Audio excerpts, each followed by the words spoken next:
How to get $150 Home Depot coupon code. Let's get started. Launch your preferred browser. At the top, you're going to see the search box. Over there, type in Home Depot coupon code and then search for it. Different website links will appear. Using any of these websites, you can easily get a working coupon code for Home Depot.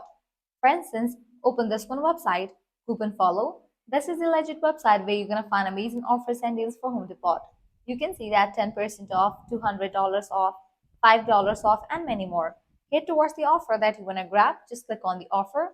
With that, you're going to get the code for it. Once you get the code, you can copy it and check whether this code is valid or not. Check the expiration date of the code. If it is valid, click on Redeem at Home Depot. You will be directed to the official website of it. Once you're in the website, log into your account, make your purchase, and proceed to checkout. In the checkout page, you're going to find the section of codes. Or you're typing this code and confirm your purchase. With that, you're going to get the discount. Also, you can try out other offers, as in this website, you're going to find tons of offers and deals for Home Depot. Lastly, what you can do is head back. You can also try this one website, Groupon. This is also the legit website where you're going to find tons of offers and deals for Home Depot.